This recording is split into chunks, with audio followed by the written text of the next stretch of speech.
Yes. Yeah, so that's just to all let you know. And we will be taking some pauses here. So fantastic. If you could go to the next slide.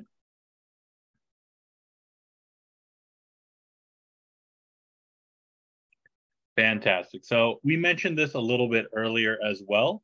But yes, for the Zoom session, we do have two language interpreters present. That would be Paul and Victor. You should be able to see them. So if you can hit the next slide as well, PB.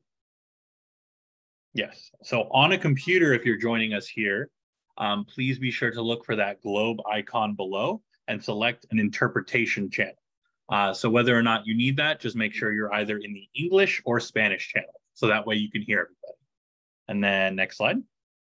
Perfect. And on a smartphone or tablet, if you go to that little more button there on the bottom, you should be able to find that option as well.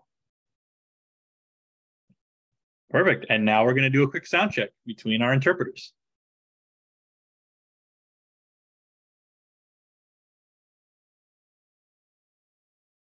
Yes, so if you're having any issue whatsoever, please feel free to reach out and chat. Any questions? Yep. Guilma? Yes. Can you hear? Yes. Okay. Perfect.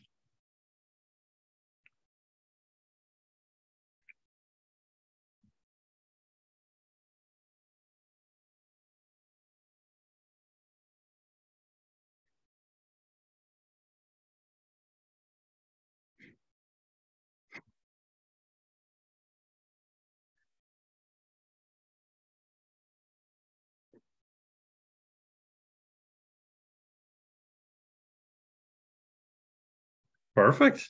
All righty. Move on to the next slide here. Nice. So these are just to list out that we are part of a live interpretation space. So that means that this is a multilingual space. We believe that everyone has a right to communicate in the language that they feel most comfortable with. And then next slide. So yes, as we mentioned before, please, please, please do not suffer in silence.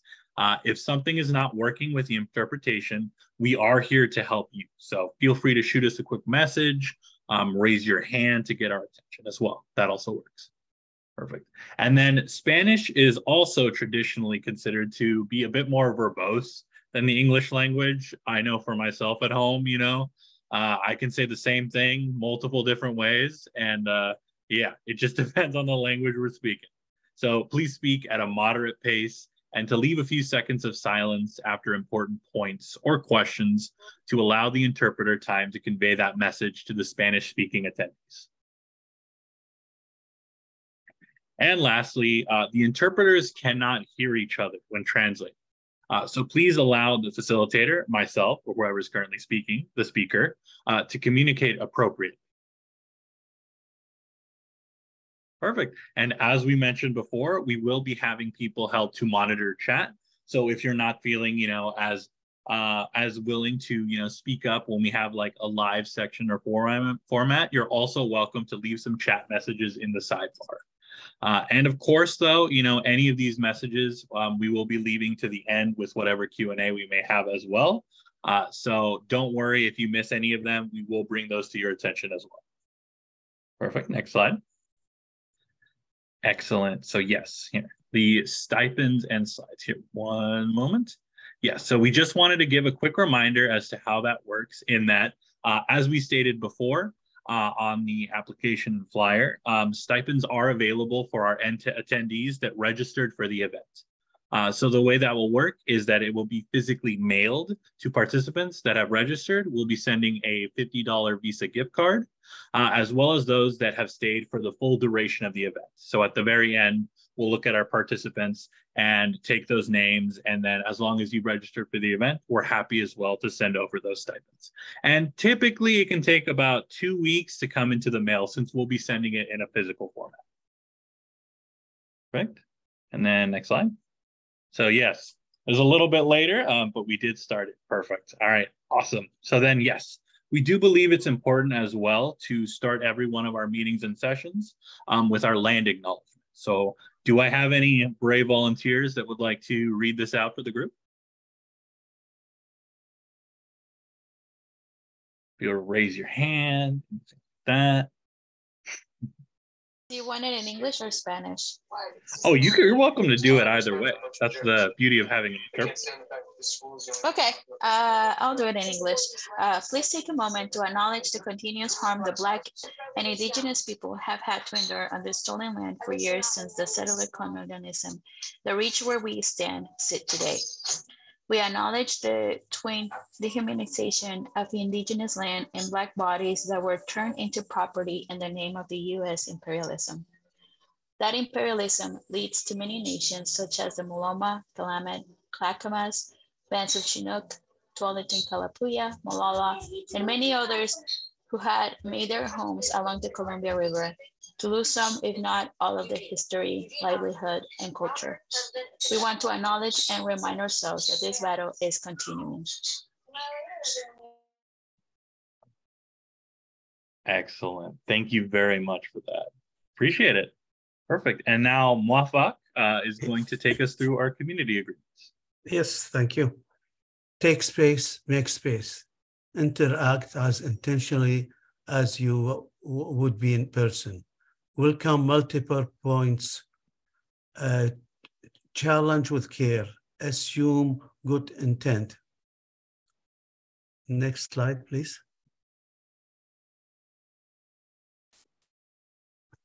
Respect and honor names and pronouns. Own your intentions and impact. Break it down. Lean into vulnerability. Ask consent. Thank you.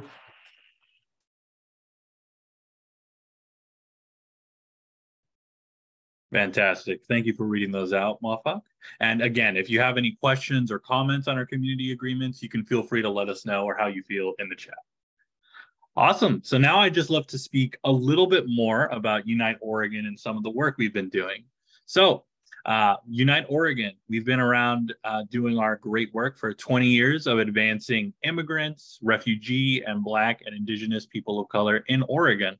So just as a show of hands, I'm curious as well, how many people have heard of Unite Oregon before or any of the work we've done? Perfect. I see you, Sachi. Yes, Wendy. See you as well. Anybody else? Anybody else? Silvia, thumbs up. Fantastic. Eduardo, awesome. Zulma. Oh, that's terrific. Yes, so we've been doing a lot of great work, but hey, it's totally cool, you know, because there's a lot of great orgs also doing a lot of great work. We partner with quite a few of them. So that's great to hear that everyone's heard of them before. So yeah, so really here at Unite Oregon, we're a statewide organization.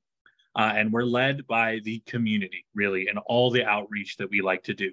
So we are comprised of, 4 chapters, one of which is Clackamas, Multnomah, Rogue Valley, as well as Washington County. And we believe that if policies are going to, affect people disproportionately, then they should definitely have a seat at the table to be able to discuss some of those things being imposed upon them. And our founding kind of comes from a merging of actually 2 different organizations. So one of them was the Center for Intercultural Organizing, as well as Oregon Action, which is one of our C4 branches as of today. So back in 2001, the Center for Intercultural Organizing was actually created by a small group of refugees and immigrants in response to anti-Muslim as well as immigrant and refugee sentiment in the wake of 9/11 attacks. So not so much the most cheerful of beginnings there, but Unite Oregon was really built by a diverse group of people to help celebrate diversity for what is truly the strength, I think, not only, in Oregon, but in this country overall. We all come from different walks of life, and it's great to respect that and, bring together all the great strengths that we have. So together, between the 2 orgs and the work they've done, have decades of experience organizing people of color and refugees, as well as low-income Oregonians to address, income, racial and economic disparities, as well as improve the overall quality of life in Oregon. So in terms of how long we've been here in Washington County, it's been about 15 years. We've had a proud partnership as well, with the city of Beaverton. Oregon Law Center is one of the tenants here tonight, as well as many other coalition members in various different programs. And really, It's all about making sure that we can help to address these needs in the community, and we want to continue to do so. Now, in terms of just what else we're working for at the state level, you can go to the next slide, Pee-wee. We really are mainly advocating for 6 different priority areas. So if you just take a look here, these are our 6 pillars that we believe and all of our work is informed by here in Washington County. So just take a second to take that in.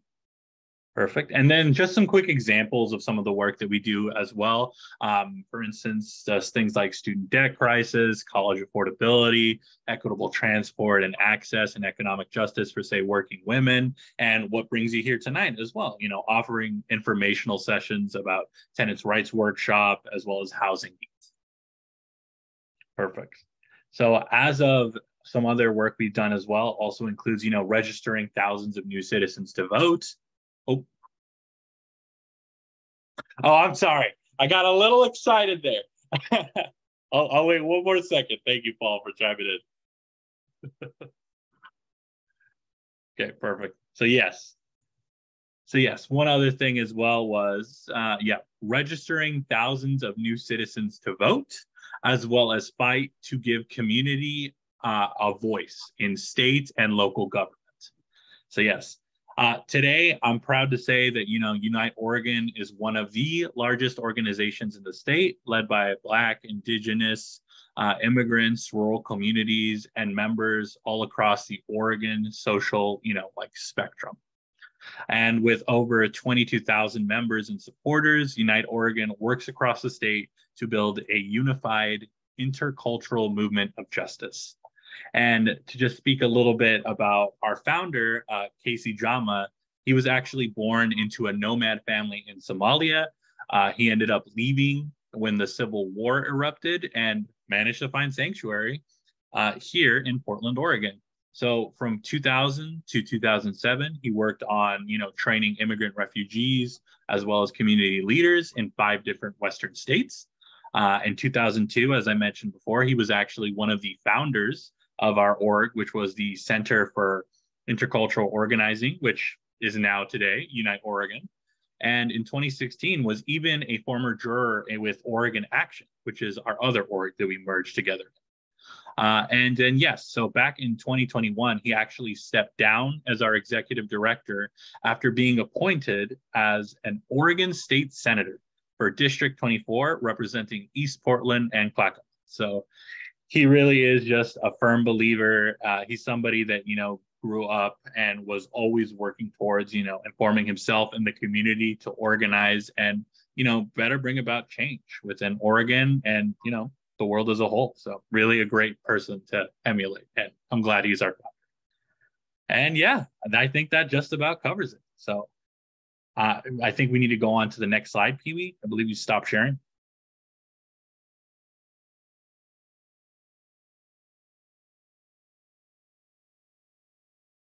Sorry, Pee-wee, you're muted. Yeah, I have too many things open, so hold on. Oh, okay, no problem. Little technical difficulty here and there happens. We're flexible. All right, so the next one would be Jamie's presentation. Okay, fantastic. And with that, I'd love to introduce Jamie Trinkle.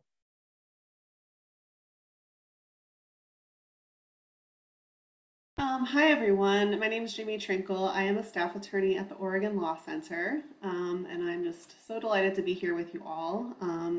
My job as a lawyer is a lot easier when folks know their rights and stand up for their rights. It also makes my job a little bit more exciting. So I want to talk a little bit about what Oregon Law Center is and how it can be a resource for you if you're having any legal troubles. So Pee-wee, when you're able to open the slides, that will be okay. Great. Okay. So our office is in Hillsborough, and we serve Washington County folks, as well as folks in Clatsop, Columbia, Tillamook, and Yamhill counties. Next slide, please.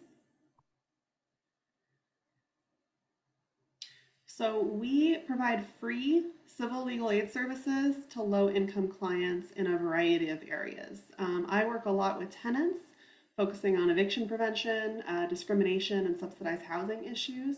We also help folks with family law issues like restraining orders, employment, focusing on wage theft or discrimination, and safety issues, public benefits if you're having access issues after you've already applied, but then you're being denied a public benefit that you think you qualify for, or an agency is coming after you saying that they overpaid you or you committed fraud or something like that. That's something our Oregon Law Center helps folks with.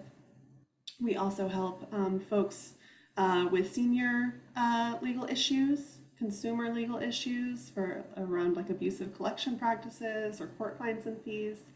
And we also do some work around education, especially around discrimination and special education or school discipline and language access needs. And we do some adjacent things to immigration law. We don't help people file for asylum or things like that, but we do help with enforcement of the Sanctuary Protection Act in Oregon and other things where immigrants are being discriminated against. Okay, next slide, please.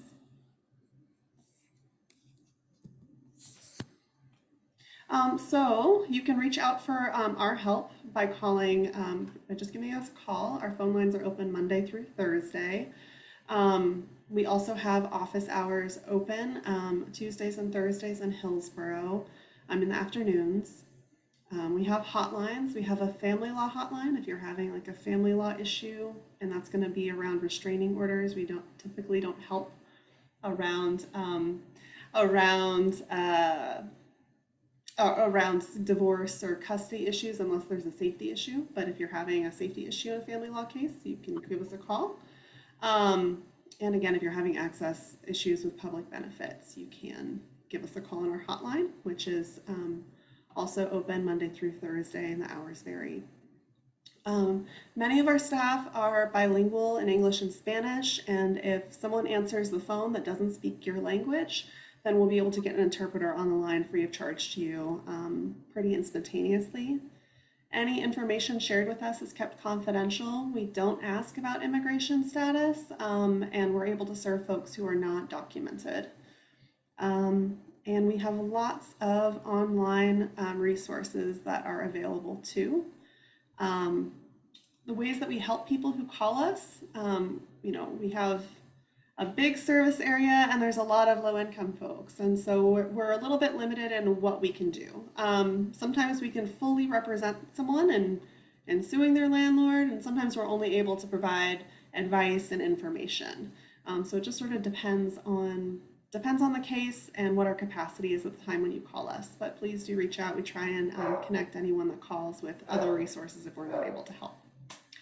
And lastly, we follow our client's lead and only take actions that they agree to and want us to take. So it's not like you call us and then we just do whatever with your case, like you're still in the driver's seat of what happens in your case.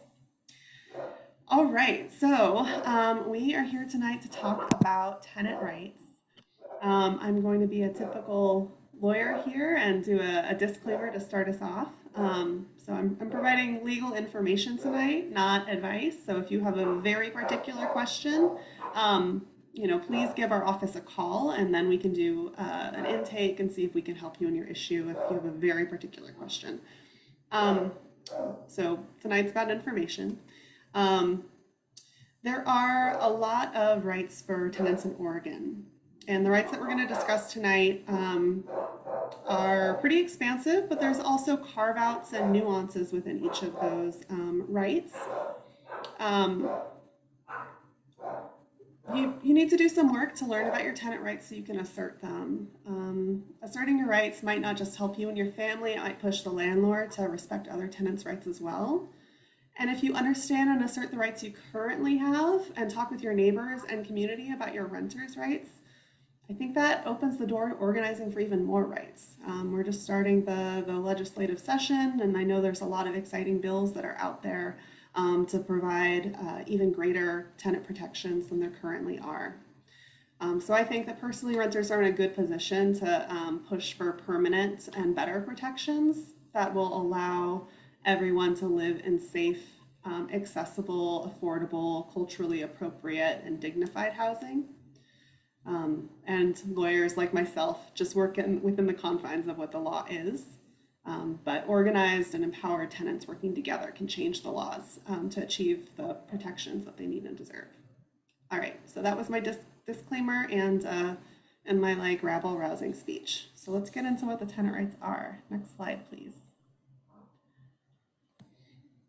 So tenants have a lot of rights. One of the best ways to enforce those rights and protect your rights is actually to keep good records and communicate in writing with your landlord. So taking pictures if there's a repair issue, and actually writing your landlord, not just giving them a call or going into the office. Writing your landlord about any issues is the best way to protect your rights. It's also really important that if you're in a situation that seems like it's not going well, like reach out for help early. Reach out for legal help or reach out for rental assistance or both. And the earlier that you do that, the better, because if you wind up in a situation where an eviction case is filed against you, that process can move really quickly. And so it's better if you've documented everything that led up to that situation, and then also reach out for help as early as you can so that you have the best chance of getting help. If, for example, our office doesn't have capacity to take your case, then you'd have more time to look for someone else to take your case, or just more time to dig into the facts of what happened. Okay, next slide. So I want to start by talking about the eviction process, because that's a really stressful situation to be in. And there's a lot of fear and also a lot of rumors about what happens. So the first thing I want to lay out is that your landlord cannot force you to move out until a court orders you to leave. So if your landlord just tells you verbally or sends you a text message saying you have to leave, that's not enough. The landlord actually has to follow very particular steps before you're forced to move out. So first, the landlord has to give you a valid written termination notice. Again, that can't be a text message, that can't be an email. It actually has to be a paper notice that is properly given to you. And that includes all of the required legal information. You can always contact an attorney to check your notice to make sure that it has all of the required information. And we also have guides online that provide an overview of what needs to be included in the termination notices. So that's the first step. First, your landlord has to give you a termination notice. If you're still there beyond the deadline in that termination notice, the next step for your landlord to do is to file an eviction case against you in court. You absolutely, if a court case is filed against you, you need to show up for the first appearance hearing, even if you've already moved out of the unit by the time that that court appearance is. Because if you don't show up, a default judgment will be entered against you. And what that means is that you'd be ordered to move, and you'd also be ordered to pay the landlord's court costs, which can be around $300. And that's something that might show up later on your credit report or something else as you're applying for another rental unit down the line. And that could be a barrier that you just, and an unnecessary expense if you just could have shown up and had the case dismissed or whatever. And then third, your landlord has to win the eviction case against you. A judge must actually sign an order ordering you to leave.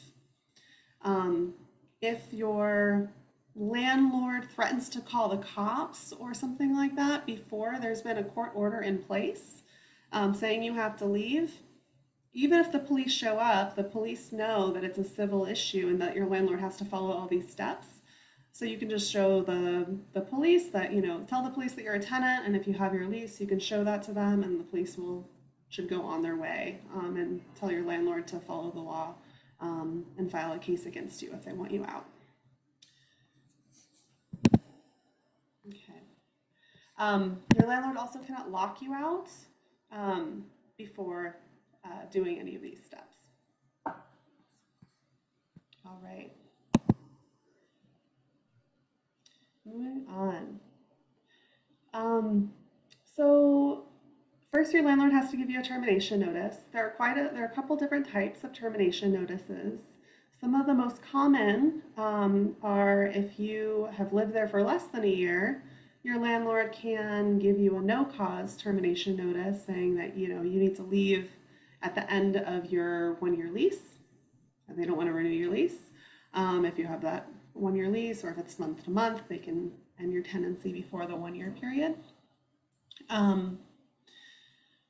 Or another type of, and that is to say that if you have lived there for longer than a year, your landlord has to have a reason to evict you after that one-year period. One of the nuances there is that if you've had someone else join your household and a new person has moved in, that creates a new tenancy, and so like that one-year period starts over. But if you and your household have been in your home for a year or longer, then you are protected from no-cause evictions, which is huge. If you violate your lease in some way, your landlord can give you a for-cause notice, and they have to give you the opportunity to cure or fix that notice within 14 days of you receiving the termination notice. So if you get one of those types of notices, it's really important that you fix the issue, or if the stuff that your landlord is saying didn't actually happen, then actually write your landlord to tell them that stuff didn't happen. So that would be called a cure notice, and there's an example here. So for example, you could say, you date your letter, very important. Dear landlord, I deny that I played loud music on the dates and times in your January 22nd notice. I will not play loud music after 10 p.m. And then, put your name and also your address. And then give it to your landlord and take a photo with your phone of the letter that you gave, so you have a copy for your records. You could also go, you could handwrite this, or you can go print it out. If you have a printer, go to the library to print it. Handwritten is just fine though too. But it's important that you communicate with your landlord. If they're saying that you did something, tell them that you fixed the issue and that you won't do it again, or deny that it ever happened and tell them that the issue's fixed, just so that you've got a good record and they don't have a reason to evict you without having some other evidence that you've created that the issue is now resolved or didn't happen in the first place. If you get if you fix an issue, but you do the same thing within 6 months, so in our example here, if the landlord says in May that I'm playing loud music again, then they can give me what's called a 10-day repeat violation notice, and I don't have the option to cure that one. I don't have the option to fix that issue. If I'm still there at the end of the 10 days, what they could do is they could file an eviction case against me, and then it would be up to us coming to an agreement in eviction court to resolve the issue, or if we can't come to a resolution, saying I want to go to trial, and then going through the whole eviction court process, where it would be up to the judge to decide, if they believe the landlord or the tenant more. All right, next slide. Okay. So if your landlord does file a case against you, it's critical that you go to your first appearance hearing. Like I said, if you don't show up, default judgment's entered against you. If you're still in the unit, then you'd be ordered to move out. And if you're in the unit or not, then you'd have court costs of about $300 that you'd be ordered to pay.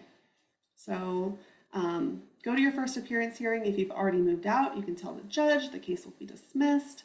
If you haven't moved out, it's an opportunity for you and your landlord to come to an agreement and put that agreement on the record. And now at court, there are some court mediators that are available that can work with you and your landlord to help you come to an agreement. And then the court also mails out a notice of the Center for Mediation and Dialogues services, and we'll hear from Nadia later about their services. So go to first appearance hearing. Can't say that enough. It's in bold in multiple places. So please, if you get a case filed against you, you got to go. You can also contact the court a few days before your hearing to request free interpretation. So they have a Spanish interpreter now at first appearance hearings on the regular basis, but if you need another language, you can request that. You can also request accommodations for your disability if you have any access issues. And you can also request to appear by telephone. So it's important that you contact the court ahead of time if you want to do any of those things. Let's see. Okay. So just to sum up, first appearance is a chance to negotiate a resolution with your landlord. If your landlord offers you a deal at first appearance, you don't have to accept it. You can ask for trial. And if you ask for trial, you have to file an answer the same day as your first appearance. If you're representing yourself, that's pretty simple. There's actually a form that you can fill out and just check some boxes. It does cost $88 to file that answer, but if you're low income, you can also apply for a filing fee waiver right there at the courthouse that same day. Okay, going to the next slide.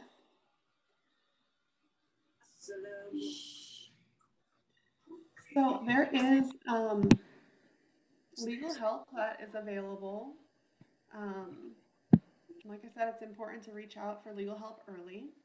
If you're low income, you can reach out to my office, the Oregon Law Center Hillsborough Regional Office. Our services are free.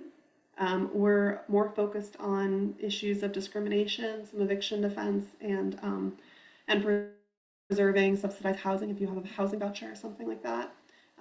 Those are priority issues for us.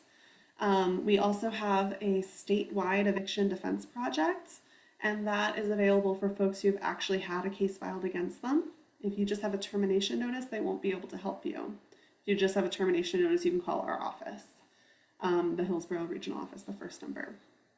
If you are not low income, if you're like middle income, you can call the Commons Law Center and ask them for help. Anyone can call the Oregon State Bar Lawyer Referral Service, and what they do is they have 30-minute consultations with a lawyer available for a $35 fee. And then after the 30 minutes, if you want to keep working with that lawyer, they either have a lower rate or their regular rate will kick in. Some attorneys might represent you without payments up front if they think you have a good case, because in landlord-tenant cases, whoever wins winds up having their attorney fees paid by the other side. So if you have a good case, the landlord would have to pay your attorney fees. On the other hand, if you lose your case, you might have to pay or you would very likely be ordered to pay the landlord's attorney fees. So there is a risk of going to trial. All right, next slide. As a tenant in Oregon, you have the right to seal your eviction record in quite a few instances. I know so many tenants are freaked out about having an eviction case filed against them that just leads them to move, even if they do have maybe a good case and have some defenses to the eviction. So I just want you to know that you can seal your record, and it's a free process to do so in the following circumstances. If you lost the eviction case, but the final judgment is from April 2020 to the end of February 2022, or it's older than 5 years and you paid any money that was ordered by the court.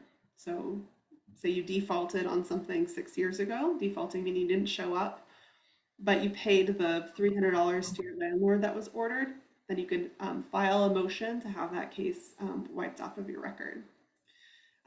You'd also qualify to seal your record if you came to an agreement with your landlord and then you complied with that agreement, or if you won and the case was dismissed. We have a guide on filing a motion to set aside on OregonRentersRights.org. I'll just say that every tenant named in the case has to file their own motion to set aside to fully seal the record of the case. So if me and my mom were living together, I could file a motion to set aside, and then the record wouldn't show up if anyone searched for my name, but it would still show up if they searched for her name. So it's important that, you know, if you live with someone, you're both on, both had an eviction case filed against you, that you both file these motions at the same time or similar times, just so you can both get them off of your record and the case will kind of disappear from public record. A lot of folks are also worried that a termination notice is going to impact their ability to rent in the future, that will become a public record. But termination notices are not public record, eviction cases are. Okay. The termination notice can become public record if it's attached to a case that a landlord files on. All right, so we have a guide for tenants on evictions and termination notices on Oregon renters' rights. So please check that out. And there's also in that guide, there's also a list of tenant attorneys that might be willing to work on your case for free, or other resources besides Oregon Law Center. All right, next slide, please. All right, so that was evictions. We're going to move on to talking about more rights while you're living in a unit, or as you're applying for a unit, or once you've moved. So we have a right to limited rent increases each year. The current limits are tied to inflation, and that means they're really high this year. Okay, someone just told me my audio isn't great, so I'm going to put a headset on. 1 second.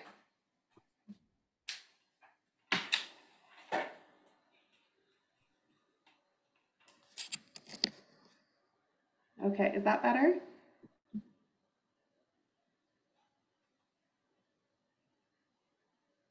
Okay, I'm gonna keep, okay, great, thank you so much. So in 2023, the rent increase limit is 14.6%, and that doesn't even apply to all buildings. That only applies to buildings that are 15 years or older. So that is, that's really high. You also have the right to organize a tenants union. So a landlord cannot increase rent, evict you, or decrease services because you exercise your tenants' rights. They can't limit your access to a common room to meet. And I think tenants unions have there's a lot of potential there.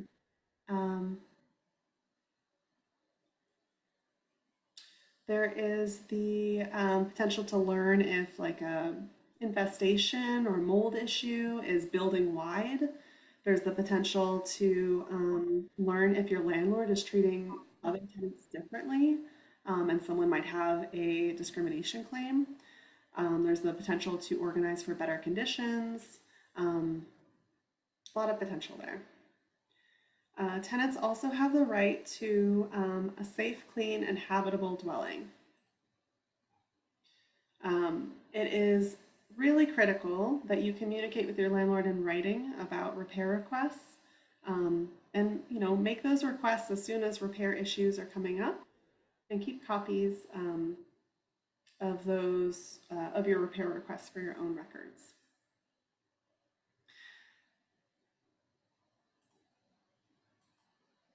Okay. So someone in the chat asked, how much is the rent limit? Because it continues to increase every year or every time your contract ends. Yes, so your landlord can increase your rent up to this cap each year. And so that means that your landlord could increase by, give me a proper notice to increase my rent by 7% in the first 6 months of 2023, and then do another increase of 7% later in the year. So it's not limiting it to like one rent increase, it's limiting to the total percent per year. And they could do that at the end of a lease agreement. If you're in a lease agreement, they can't increase it in the middle. You're stuck with the terms of your contract, but they can increase your rents multiple times as long as they don't increase it over the rent cap. And QyA, can you put the slides back on, please? Thank you. I think we're on slide 12. Great, thank you. All right. So many rights around repairs are tied to written communications. If things get bad enough, you can have the right to break the lease. If the rental agreement is for a fixed term, like a year, you've got the right to collect damages for reduced rental value, which means that your landlord was charging you $1,500 a month, but because the heat didn't work for 3 months of the last year, they were charging you too much each of those months that something essential wasn't working. And so they should owe you, $200 a month for each of those 3 months that the heat didn't work. You can have the right to vacate the unit and seek substitute housing. And if the unit is not habitable, you have the right to withhold rent. But it is really critical that you communicate with your landlord in writing about issues. And here I'm not talking about emails or text messages, although those are helpful, but you need to actually give them a hard copy piece of paper and communicate with them like this is the heat does not work. It has not worked for 3 months. I told you about this when the issue first started, please repair the heat. And we have repair request guides to guide you through that process with sample letters that kind of escalate the demand each time the landlord doesn't respond or doesn't fix the issue. All right. Okay. So we're on. Quick question. If you gone through those steps by writing letters to landlords, what would be the next approach after you've wrote a letter to your landlord stating that, your heater's still not working and it's been months? Yeah, great question. If you can, reach out to a lawyer for assistance at that point. There's the ability to, take the landlord to small claims courts, but small claims court only will be addressing money issues. They won't be able to force the landlord to actually repair the heat. So getting a lawyer involved so you can file another type of case against the landlord is great. And depending on where you live in Washington County, you can also reach out to code enforcement. So if you're in the city of Tigard, they have really excellent code enforcement, and they will actually take issues of appliances and the heat not working very seriously. So reach out to your local city government to see if their code enforcement is willing to come out for the issue that you're experiencing. What about if it was like an infestation that you've been constantly fighting and landlord has not been able to take care of that because it becomes an inhabitable living situation? Well, there's also code enforcement for infestations. Infestations are a little tricky. The way that the landlord's responsibility is really tied to providing you with a clean unit at the beginning of your tenancy. And so if the issue developed after you've been there for especially a couple months or a couple of years, if you're just renting a house, they're going to say, oh, that's all your fault. If you are in an apartment complex, that's another reason it's good to organize with other tenants, see if other people are having the issue, so that the landlord can't just come back to you and say, oh, this is your fault, you caused this. So we're going to bill you for all of the exterminators. Okay. Thank you. So what I'm hearing is that a group of people living in that apartment complex have to come together and basically voice out that there's a concern bigger than what it seems like. But what about if those individuals are scared of saying because of either legal status and they don't want to pursue it because, you know, they just don't want to get into any sort of situation. How can families that live in these conditions be helped, and especially if they're low-income families? Yeah, good question. So there is one thing around folks with different statuses, we do have the Sanctuary Promise Act in Oregon, which prohibits law enforcement and other Oregon government agencies from communicating with ICE about anyone's immigration status, right? So even undocumented folks can use our court systems and file cases against a landlord. Reaching out, having folks dealing with an infestation issue, reach out to an attorney, I think is probably going to be the best way and easiest way to help them, especially if folks have already done the work of reporting the issue to the landlord in writing and the landlord has not done anything. It's a lot easier for lawyers to work with tenants who have asserted their rights already, and then there's a clear record that the landlord has just ignored them, because then there's the possibility for discrimination claims. There's the possibility for, you know, actually, it just opens up more doors, and it's clear how badly the landlord acted. If a landlord didn't know about the repair issue, or could say that they didn't know about the repair issue, then you know, they're not responsible for the repair. So it's really important that people actually communicate in writing about the issue that they're having.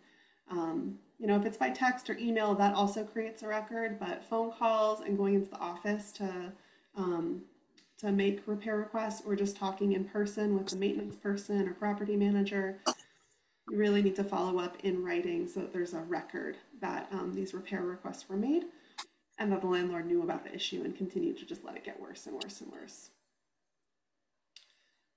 Thank you. Yeah, and we have a guide on infestations on OregonRentersRights.org as well, and that's in English and in Spanish. Thank you. Of course. All right, so I'm gonna jump back into the slides, Peely, if that's okay. I'll try and zoom through the rest of yours.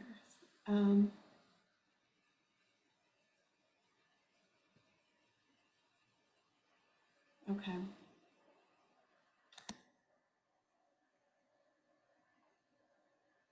I think that we're on the last slide right before this one.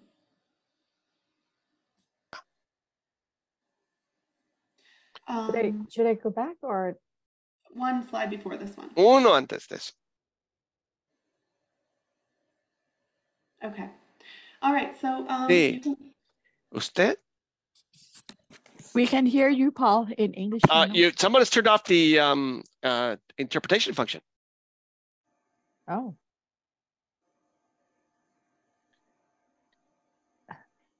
Muwafaq? Yeah. The interpretation function was off. Could you turn it back on, please? Yes, it's back on.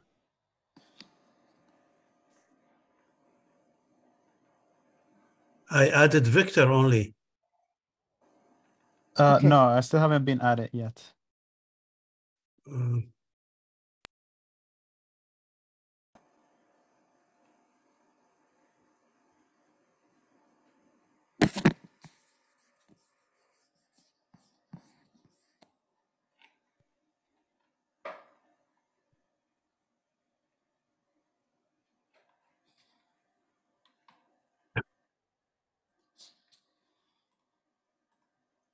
Can you do it from your? I'm a co-host, so I do not have that power. it looks like it's now. Well, I have the option to check click a language again. So has everyone clicked into the right language?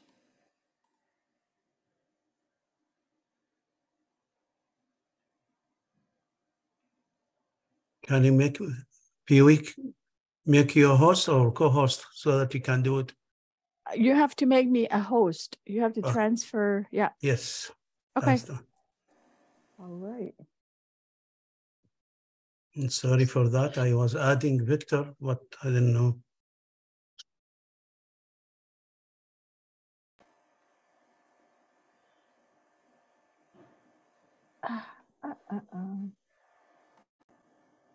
I cannot see where to put Victor anyway.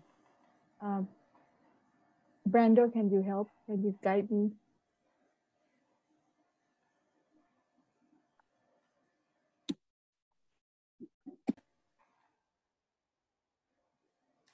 Okay, all right. Thank you all for dealing with Grace with technical issues. So let's get back into it. So you also have the right to deny your landlord entry if their entry is unreasonable. That means your landlord can't barge in without notice. They have to give you notice unless there's an emergency or unless you've asked for a repair within the last week. You have the right to exercise your tenant rights. You can't sign away your rights in a lease. I hear often from tenants that they don't know what they signed and there's all sorts of illegal stuff in their lease. But if your landlord tries to enforce any of that, any illegal provisions in a lease, like that's a big no-no. You're also protected against retaliation. So if your landlord is doing something unlawful, you can report them to an agency, you can make complaints. If something's broken, you can request repairs. Your landlord cannot increase your rent, evict you, or decrease services because you exercised your rights, made complaints, or organized a tenants union. Next slide, please. You have the right, when you're applying for a new unit, you have the right to know why you were denied. If a landlord denies your application, the landlord has to give you a written statement of the reasons for denial within 14 days. And then there are certain protections if you have a criminal background that the landlord used as a basis to deny you. They actually have to give you the right to give you the opportunity to explain your criminal history and why it's no longer an issue and then they have to consider that on a case-by-case basis. Let's see. So you can write any potential landlord to request the reason you were denied. You should keep a copy of that for your records as well. When you move out from a unit, your landlord has to return your security deposit or provide your final statement of account within 31 days of your move out. If they don't provide you with, a written final bill and or your security deposit within 31 days, then they actually owe you twice the amount that they wrongfully withheld from you. You also, if you're lower income, you have the right to not pay for renter's insurance if your household income is less than 50% of the area median income for the area. So, if you have a Section 8 voucher, your landlord cannot require you to have renter's insurance. My office sees this all the time with tenants being pushed into getting renter's insurance. But if you're at lower income, you don't have to get that. Sometimes you can make the decision that you want to, but your landlord can't require it. Next slide, please. All right. So if you have a disability, you can request a reasonable accommodation or a reasonable modification at any time during the tenancy process. That's when you're applying to a place, or you're living in a place, you're moving out of a rental unit.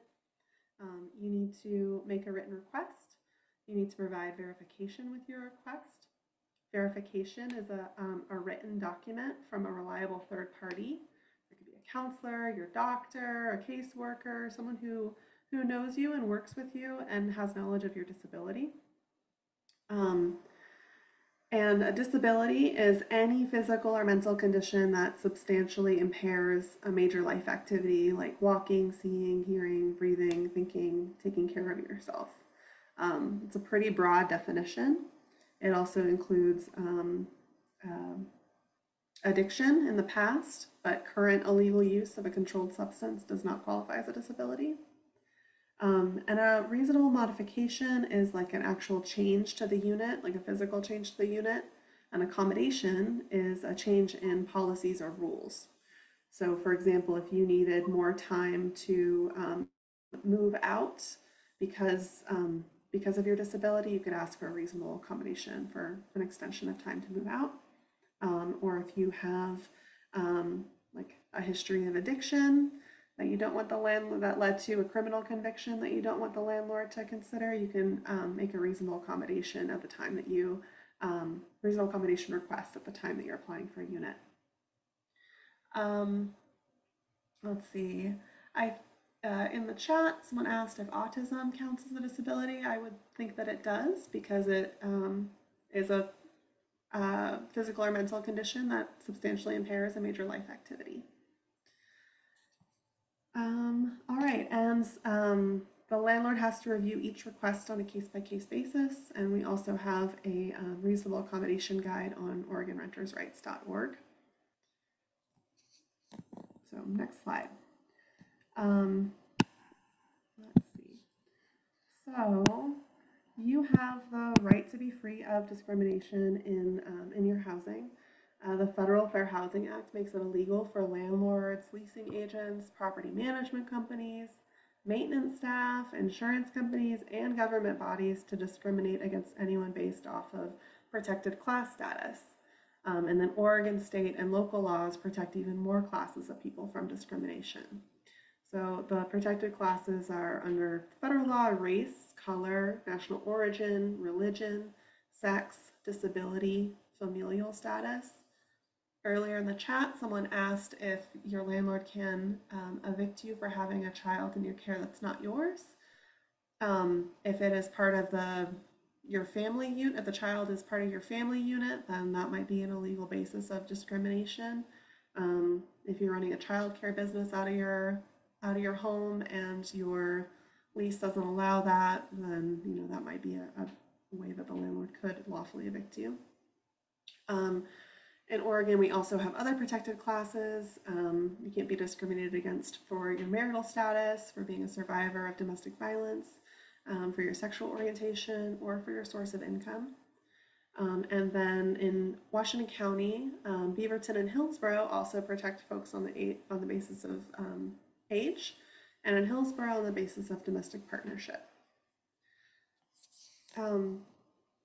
So what is discrimination? It's different treatment because of your protected status. And so this is another area where talking to your neighbors and seeing how they're being treated compared to how you're being treated can be important if you're in a big apartment complex.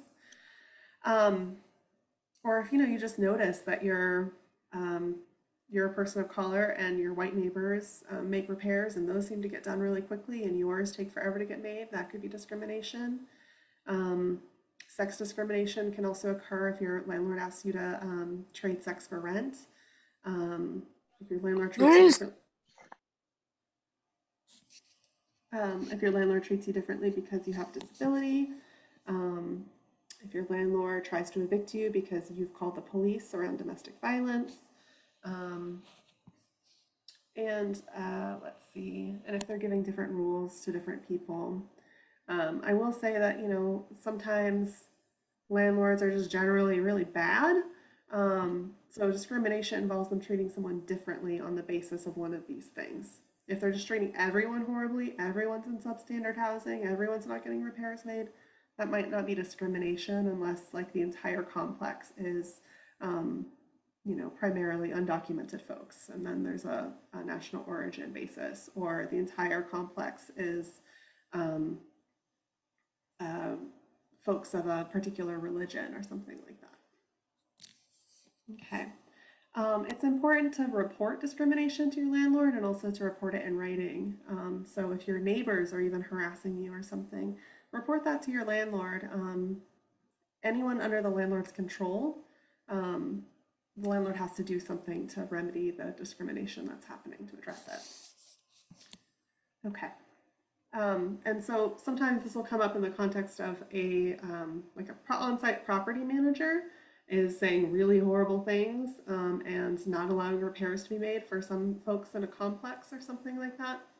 they have a boss, and so you can write, you should report to that person as well that you think discrimination is happening, but they also have a boss that you can write to, and you can look up landlords, the company name on the Secretary of State website to figure out who to address your letter to.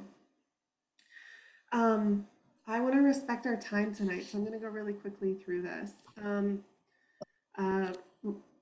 Survivors of domestic violence, sexual assault, and stalking have many rights under Oregon law, as well as some rights under federal law. So you can have your locks changed, you can be, or end your tenancy. You can be protected from eviction if your abuser is evicted and you're in the same household. And you have the right to not pay for damage caused by a perpetrator. And we have guides on OregonLawHelp.org around this issue and rights of survivors. Okay. So what happens if a landlord violates your rights? Each of the rights that I've talked about tonight is written into a law, into a statute. And most statutes protect tenants from eviction, plus also award the tenant money damages for a landlord's violation. If the money amount is written into a statute, it's called a statutory damage, and those range from like $100 for some of the law protections around, the landlord not telling you in writing why you were denied their rental application, to 1 to 3 months rent for violations of other laws. And actual damages can also be available. And actual damages are, if you moved out based off of a landlord's bad termination notice, your actual damages would be your moving costs. So while it's really important to always, communicate with your landlord in writing and keep documentation that way, also keep your receipts if the landlord is causing you to increase your expenses in any way. All right, next slide, please. So if your landlord violates your rights, you have the ability to sue your landlord for a violation. You can do that in small claims court just for money, or you can do it in civil court to try and get them to actually fix the issue. You can also make counterclaims if they file an eviction case against you. That just means you're suing them back in the same case. For discrimination or safety issues or habitability issues, repair issues, infestations, you can make a report to government agencies. As we talked about earlier, the winner in a lawsuit under the Landlord-Tenant Act wins attorney fees, and so there is risk to suing. There are no attorneys in small claims court, so filing a small claims court case against your landlord can be have less risk involved. And one thing I want folks to walk away with tonight is that there's a 1-year statute of limitations for claims under the Landlord-Tenant Act. So if your landlord did something, didn't repair issues for, you've been living in a unit and they haven't repaired the stove for 5 years, if I wanted to sue my landlord over that, I'd only be able to claim damages based off of the last year that repair wasn't made. I wouldn't be able to sue them for that entire 5 years that I didn't have a working stove. So another good reason to reach out for help earlier, and clearly communicate with your landlord in writing about issues as they're happening. If there is a discrimination claim or something like that, then there's a 2-year statute of limitations, but still it's better to act within 1 year. If you want to make a complaint to HUD for a discrimination claim or something like that, you need to do that within 1 year as well. All right, and then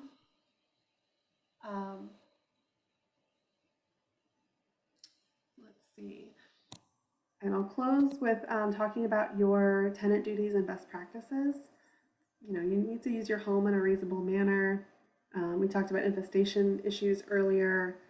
You need to make sure your home is clean, that you're not leading in any way to the infestation, or you're not keeping things in a condition that your landlord could say is leading to the infestation, even if it's probably not the cause. You need to test your smoke alarm and carbon monoxide detector every 6 months. You need to replace the batteries, and then you need to inform the landlord if those things don't work. Just make a habit of that. You don't want to be responsible if, heaven forbid, there is like a fire in your complex and the landlord can say, oh, well, you weren't actually, your smoke detector didn't work, and that's why the damage to the unit is so bad, right? So just stay on top of that one. Notify your landlord right away about any needed repairs. Always communicate with your landlord in writing and keep copies. And if you receive a termination notice, reach out for legal help early. And the last slide is just a whole bunch of resources. I think these will all be sent out to you. Ways to contact Oregon Law Center and all of our self-help materials online, and a way to report housing discrimination to the Fair Housing Council of Oregon.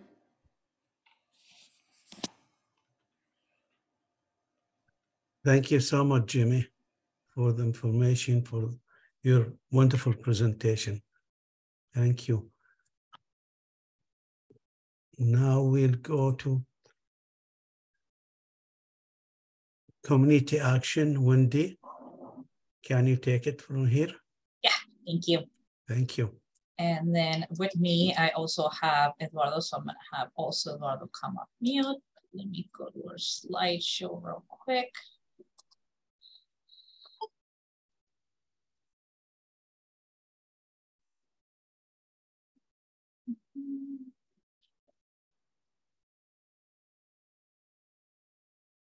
All right. So thank you everyone. Wendy Palanco, she, her pronouns. I'm the emergency rent program manager. Eduardo. Hello everyone, my name is Eduardo Guzman. I am the assistant manager for the emergency rent program with Community Action. I use he, him pronouns. Thank you. And so the main reason why we exist is because of high rents. And we all know about high rents and we hear about it every day. It's just getting worse every year. So according to the census data for Washington County, 39.08% of Washington County households were renting in 2019. And the median monthly gross rent as a fraction of median household income was 20.07% in 2019. These are the average fair market rent amounts in Washington County since September 2022, going from 1 bedroom in the amount of $1,512, 2 bedrooms $1,735, 3 bedrooms $2,451. And like I said, these are just the averages. We've heard a lot higher as well. Just to kind of give you an idea, if we have one working adult in a household earning minimum wage at $14.75, that means they're receiving $2,360 gross income. The average net of that is $1,770. So that would barely cover a 1-bedroom apartment. And that's without counting the utilities that need to be paid, like water, sewer, garbage, electricity, and gas. Also phone, internet, car payment, car insurance, and of course, food hygiene items. And should they have a child, that's also without counting the childcare expenses. Also, just to add to that, majority of the rental units right now are requesting that you make 3 times the monthly rent amount to be an eligible renter. So an individual will have to make at least a minimum of $28.35 working full-time to qualify for the 1-bedroom alone. And then, of course, we are human, so there's always unforeseen events like a sick family member, a job loss that can be devastating to a family's budget. So it really makes the risk of being eviction very real. Our program is focusing on identifying other solutions for renters. And then the source of this information is on this link here.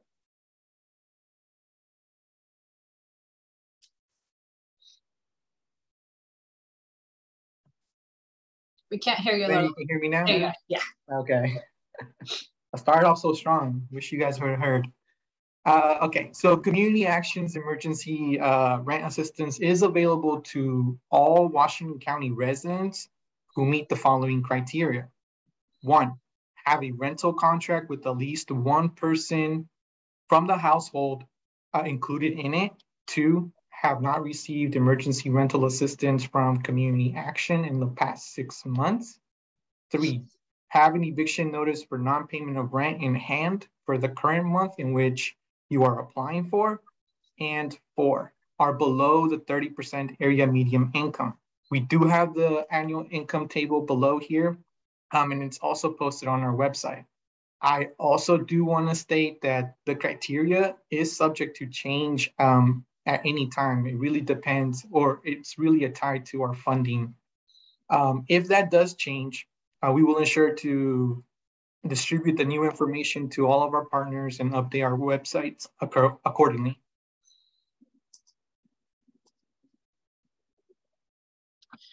So to request a screening for rent assistance to see if you're eligible to request an appointment for rental assistance, we have our lines open. This is our number 503-615-0770.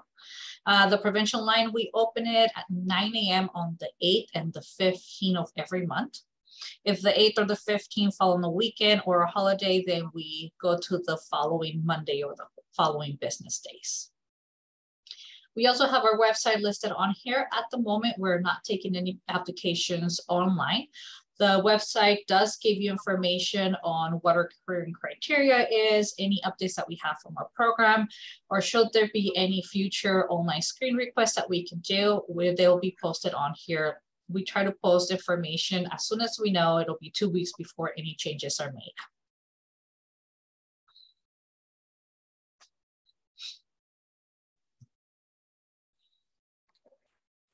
Okay, so clients must call the prevention line for a screening. During that screening phase, we will go over the criteria, eligibilities to ensure that the clients qualify. Once the household has been deemed eligible for that assistance during that screening phase, that's when we will schedule a 90-minute phone assessment appointment with one of our team members. During that appointment, we will enter household data and collect the necessary documentation, which does include the IDs for all the adults 18 years and older living in the household, verification of income for all adults in the household, and the non-payment eviction notice, which clients should have in hand during that screening phase. Once the eligibility has been determined, we will contact the landlord and the client with the approved payment. This is done by our commitment email that we send out, which does include the months that are being assisted and the exact dollar amount that we are going to be assisting. Please do allow us at least 1 to 2 weeks to mail the checks out to the landlord after the intake has been completed and approved.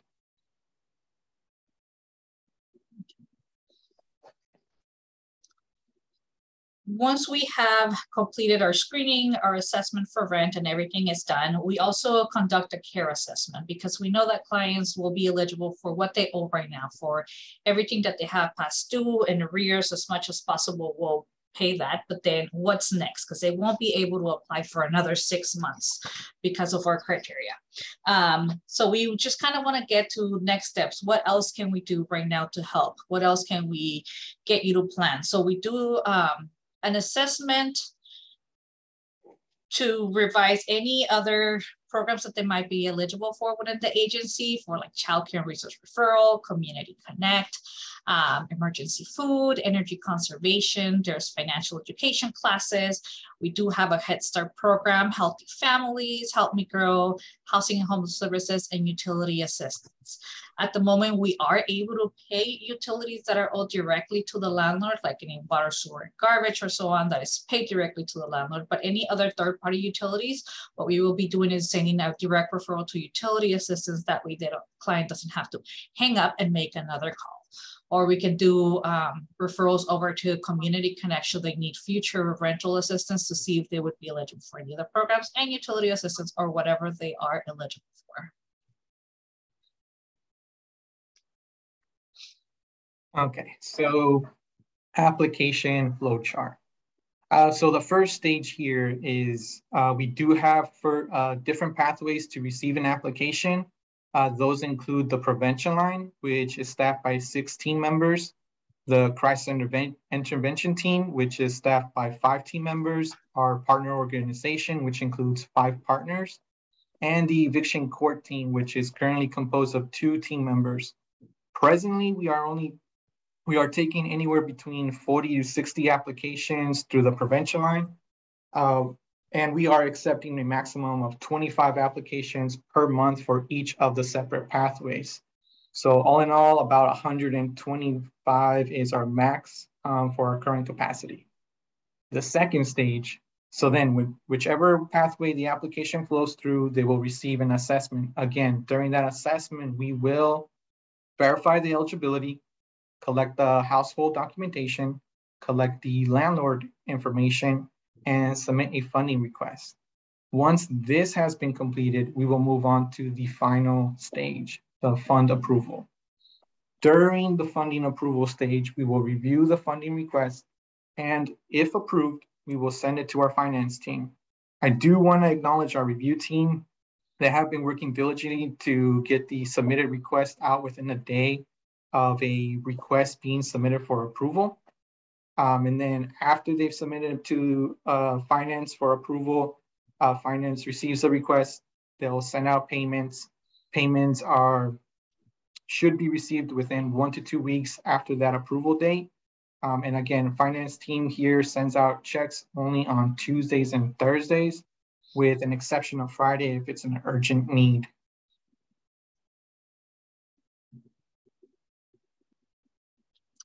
So this is the information on the households that we have served in the last 3 years. Just a second. Okay. So this is the households that have been served, the total assistance that has been gone out there, and then the average payment per household. So for all of our program year of 2020 to 2021, and our program year runs from July 1st to June 30th. So from July 1st of 2020 to June 30th of 2021, we were able to serve 927 households. The total amount that was spent for those households was $3,829,519.38, giving clients an average payment of about $4,131. Now, when we were at the peak of the COVID applications and the peak of the funds coming in from state, county, city, for program year 21-2022, we were able to assist 2,973 households for that year, with a total of $27,375,521, giving clients an average payment of somewhere around $9,208. So far, for the last 6 months, from July 1st to December 31st, we have been able to assist 1,711 households. 9,962,218 has gone out the door, and the average payment for the last 6 months has been somewhere around $5,822. Again, during this year, I want to add that we were doing our everything in arrears, and we were doing 3 future months. Due to funding at the moment, we had to get stop the future months, but we can pay everything that is owed in arrears directly to the landlord.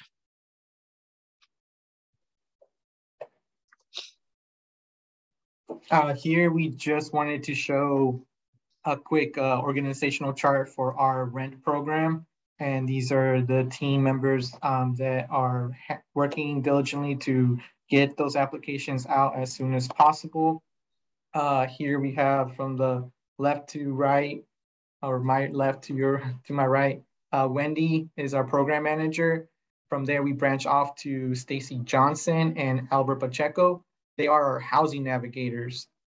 So they are the team, the 2-man team that is at the courthouse, working with those clients and trying to have some kind of mediation between them and the landlords to see, who is still willing to accept that assistance. From there, we have Alex Cirilla. They are our community resource advocate supervisor, and they helm the team of the prevention line.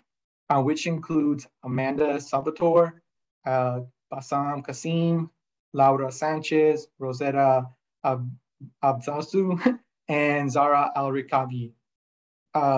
Then from there, we go on to my team, which is the program specialist, Wendy Fitzcharles and Rachel Garcia. They're the ones that are reviewing all of the applications that are being submitted from all of the pathways to ensure that we meet all of the criteria eligibilities and making sure, we're not getting hit at the end with, some audits. And then all in all, we have 6 languages that we are able to communicate with. We have the English, we have Spanish, we have Iwu, Tiwi, Italian, and Arabic. And that is our team.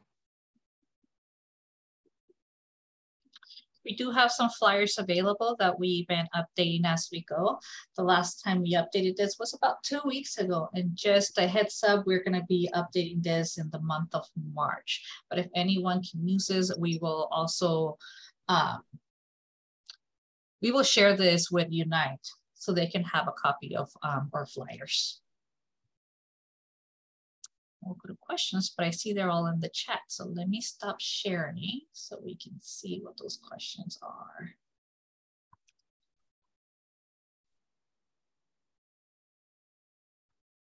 I was told you guys have 0 funding for housing. No, so that gets, when we're out of appointments, we do have that on the phone lines. We also put that on our website that we're out of appointments for the month or for the week, because we start taking calls until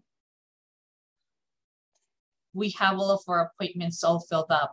But it's not the funding, is right now is just the appointments that are available right away. Referred, and I've asked help multiple times with my water bill. So the referral started in, when did we start the referrals, Eduardo? October, right? No, late November. The care assessment has been new since November of last year because we knew that our funding was going to be lower. We weren't going to be able to help with as much as we were in the previous program year. We decided to add the care assessments for the next month, what to do after that, because we know that someone won't be able to reapply for the next 6 months. I just have a, no, it's not a question. Been working with you guys, so you guys have been working with me for the past year. I got evicted and, all of that. And my lease ends on February 28th, which was a month before, which is weird because Community Action was gonna pay for my rent until. Hey. So I'm going to share my screen.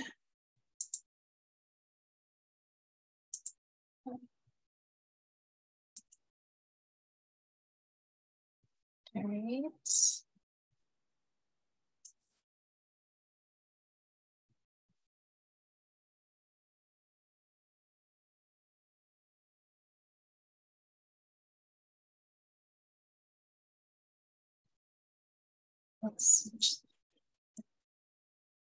All right, can everyone see and can everyone hear me?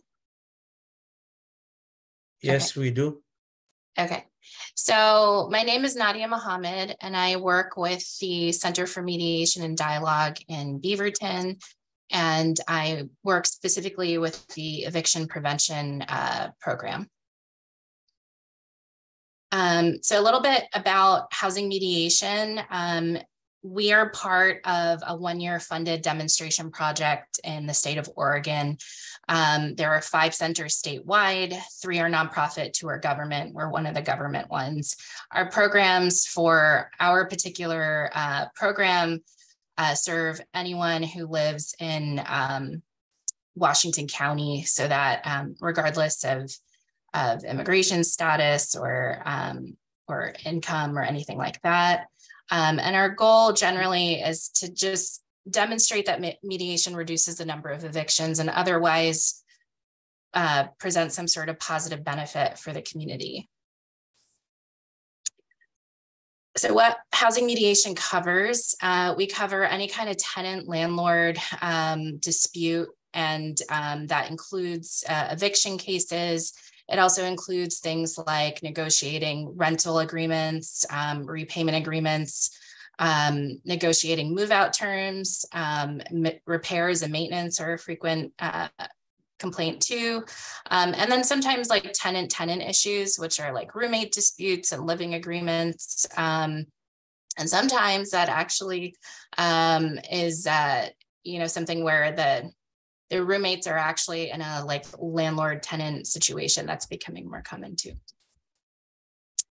So Jamie went over a lot of the legal stuff earlier, so I don't want to dwell too much on it, but I do want to point out that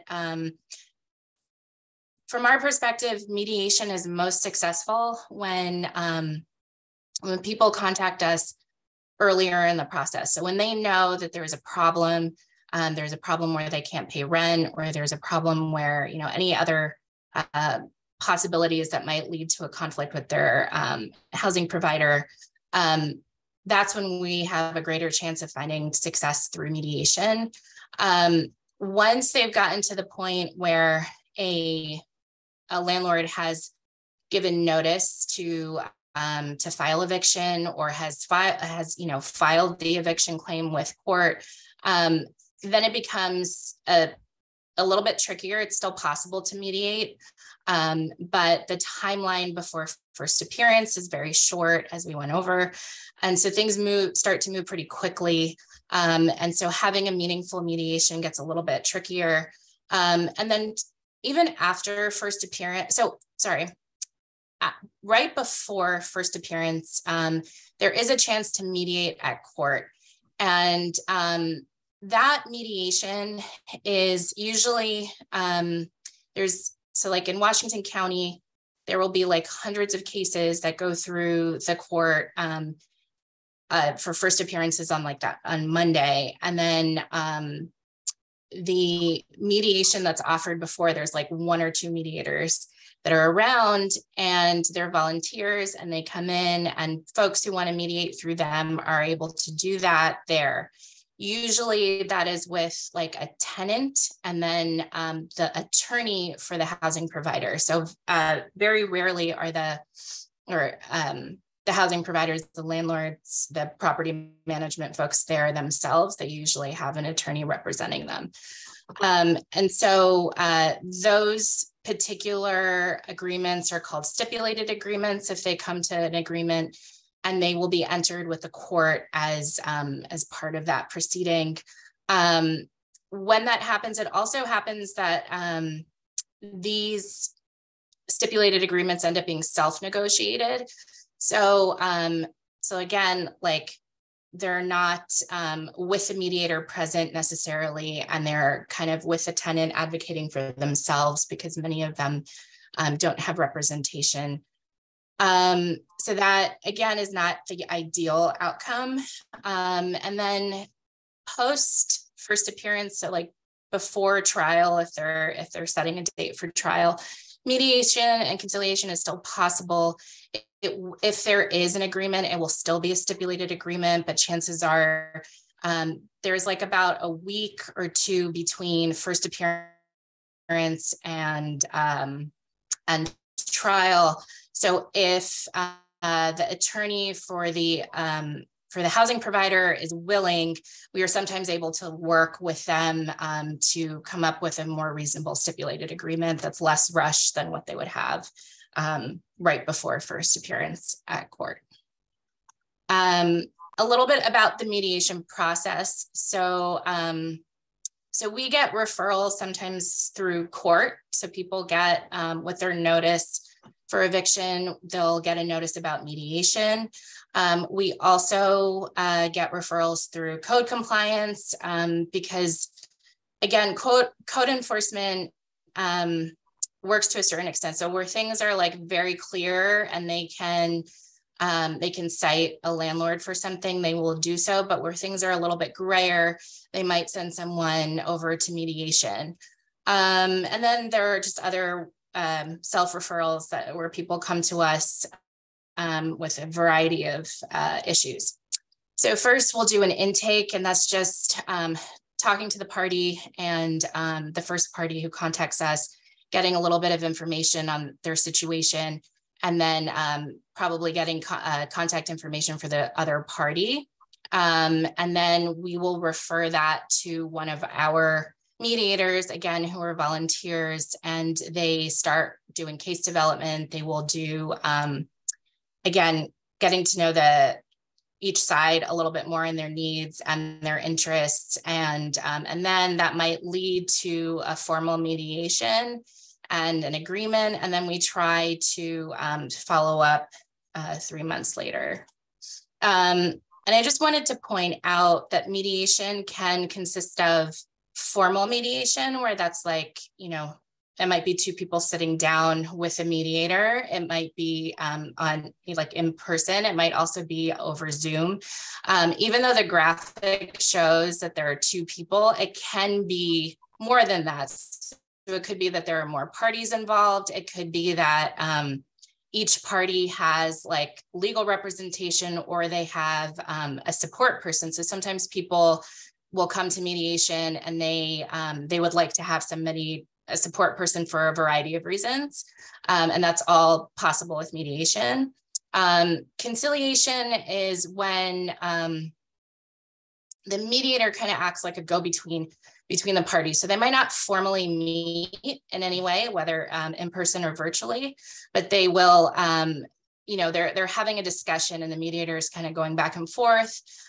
This is particularly useful with some of the cases that have a shorter timeline, like so the eviction cases, like I mentioned, you know, between when they get noticed and when they have to go to first appearance is sometimes just a matter of days when they've called us. So we are working with a very short time frame, and sometimes that's easier.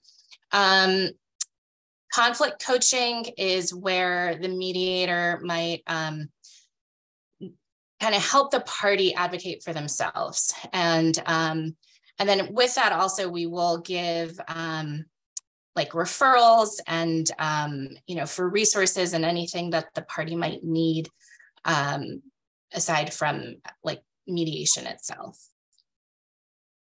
And so a little, I want to clarify, because I know that most people are pretty familiar with mediation, but at the same time, I think sometimes people get confused about, at least when they call us, about like what kind of service we can offer. So everything that we do is free, it's voluntary. We try to make it as flexible and accessible to everyone as possible. So like we have, for example, language services available pretty much right away when people call. Everything is confidential, it's impartial, it's empowering, it doesn't take away anything from your legal rights to be able to pursue anything at any other point. And it's a way to create personalized agreements and an alternative to court, but it is not, we are not law enforcement. We don't give legal advice. We do not make decisions for parties about their case. And we might not be the solution for every conflict. And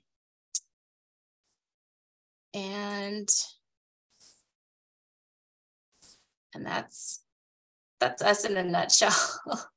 Are there any questions?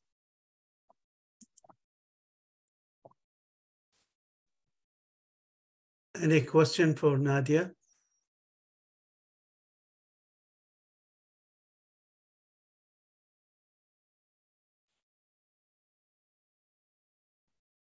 During the mediation, are there any legal representatives there for the client or for the landlord? Like, or if you notice that something is not right, something's illegal, you might not be able to give them that information, but can you refer them or point it out that it's an illegal case or something is not okay? So, so what we do is during the intake process, we will often give out referrals. So we'll give out, we frequently give out the OLC and the CLC and the State Bar as legal references. We also give out, the Community Alliance of Tenants and things like that for people to be able to get themselves fully informed before they sign on to anything. In addition to that, we work with Community Action and other partners to, so like, for example, if we have a case where someone has contacted us and they've said that, you know, they're waiting on hearing from community action, and that could maybe influence whether their management is willing to have a discussion with them, I will reach out to community action, and usually they're pretty responsive. Obviously, we have no influence over the outcome, but it gives us a chance to also like kind of help them communicate with these other organizations and communicate with one another. So that's just an example of how that happens.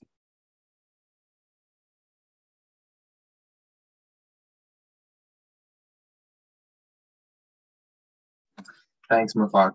Sorry, I just paused my screen because I didn't know if I shared my whole thing or just the PDF I want to. Let me try again.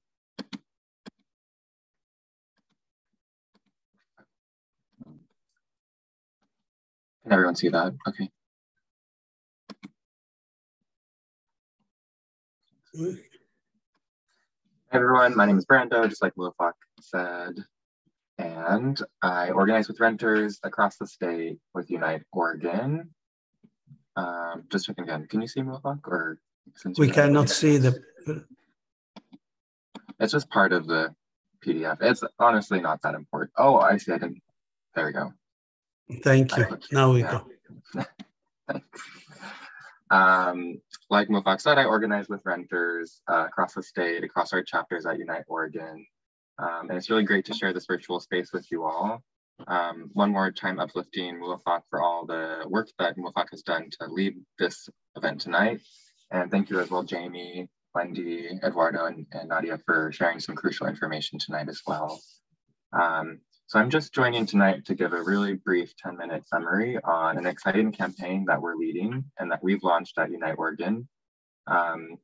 It's really cool kind of the order of events I think of tonight, because there are so many ways and things that we can apply from what each of us have shared tonight to share about this opportunity. Big goals of mine in just this 10 minutes are to share opportunities for all of us here to join in and plug into this campaign if you have interest. Something that Jamie said earlier that really struck out to me was, you know, the power that we have as renters to not only act on the rights that we have, but also to change them and to shape them and to create new ones, to create new protections for us, where we see the current ones are failing us, or that we just see spots in the protections that just don't exist yet. So this campaign that I'm talking about is largely called the Housing for All campaign, with the number 4 in there. And what it largely represents and stands for is that emergency housing should exist for all, regardless of documentation status. And when we talk about this campaign, we always want to uplift that this campaign was born out of the organizing work happening in our Rogue Valley neighbors and our community down in Southern Oregon, specifically our Rogue Valley chapter with Unite Oregon. Because we know, many of us here, if you've been in Oregon, at least last summer, that wildfires have kind of become a normal occurrence in our summers, right? And that with wildfires, there's always the reality and risk of displacement from these wildfires. And also from other types of disasters that can create the need for emergency housing. But in Rogue Valley specifically, community members that directly were displaced from wildfires and that were navigating the temporary housing system got together to organize and to recognize that this can't continue. And by this, we mean that not all of our members of our community and our neighbors deserve access. Everyone, I kind of phrase that weird, that everyone deserves access to temporary housing and that not all of our neighbors are receiving it currently. Specifically from a survey that we work with and that we also played a role in conducting, we found that 40% of our community was not able to access government services after they were displaced by wildfires. Many of them also did not feel safe or secure once they got into temporary housing. And we also know that 70% of families had to wait at least 3 months and sometimes up to a year to get into temporary housing.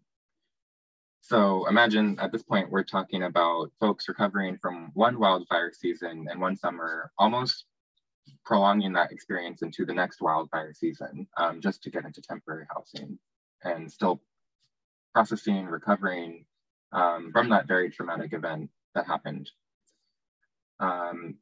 We also know and want to ensure that once folks get into temporary housing, that the conditions of that temporary housing also meet fair housing requirements, which is unfortunately something that we aren't seeing on the ground because we work and organize with people that are in this emergency housing. Just to be more specific about what we mean to when we say that not all of our neighbors or community members have access to emergency housing, specifically FEMA funds are not available for people who are undocumented. Undocumented folks and our community members and neighbors do not qualify for FEMA individual assistance. However, we know that there are other assistance programs run by voluntary agencies for different types of assistance. For example, American Red Cross, Catholic Charities, and also even our friends who are represented here tonight, Oregon Law Center, have played a role in supporting folks displaced by wildfires as well.